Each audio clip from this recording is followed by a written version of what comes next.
अस्सलाम वालेकुम दोस्तों, उम्मीद है सब लोग खैरियत से होंगे। बात करेंगे ओमान नेशनल डे के हवाले से और अमेरिका में इलेक्शन के बारे में।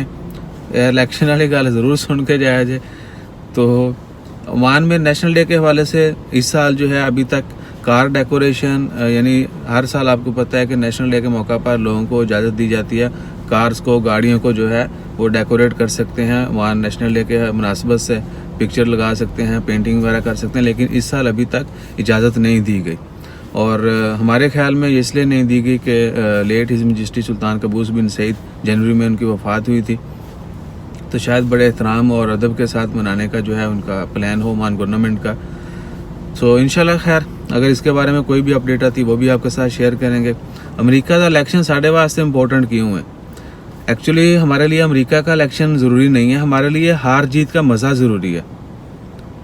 कल से मैं देख रहा हूँ, आप सब ने भी ऑब्जर्व किया होगा, हर जगह पे सोशल मीडिया के ऊपर, न्यूज़पेपर में, टीवी के ऊपर अमेरिका अमेरिका अमेरिका। भाई क्या अमेरिका? वो बोला रैकट बोलते हैं ना, तुसी की वो लाई हुई है, वो पता नहीं क्या बोलता है यार, उसका डायलॉग है बड़ा आजकल, वो भी चल रहा है, टी टू समथिंग वो बोलता है। तो क्या है कि हमारा जो है इंटरेस्ट वो हार जीत के अंदर है, दूसरों की हार जीत, अपनी हार जीत नहीं। अपनी हार जीत के बारे में मैंने आपको शायद पहले ही बताया होगा कि इन दो चीज़ें ऐसी हैं जो इंसान को सिर्फ अपनी हूँ तो अच्छी लगती, दूसरी की अच्छी नहीं लगती। अगर तो बाद में फिर बताना पड़ेगा। एक है टट्टी की खुशबू और दूसरी कामयाबी। ये आपकी अपनी हो, हमारी अपनी हो तो अच्छी लगती है, दूसरे की अच्छी नहीं लगती। और ये इस तरह की चीज़ें हमें अच्छी क्यों लगती हैं? क्योंकि उसमें हार जीत हो रही होती है और हम खुश हो रहे होते हैं। ये इंसानी फितरत है और हमारी फितरत कुछ ज़्यादा ही है इन चीज़ों में। तो भाया ना पहले एक अपने घरों शुरू कर दें आप, फिर अपने मुल्क से शुरू कर दें, तो फिर आप दुनिया से जावांगे। तो आपसे यही रिक्वेस्ट है कि पहले हमें खुद मजबूत होना है, हमें अपना जो है वो तयन करना है कि हमें करना क्या है।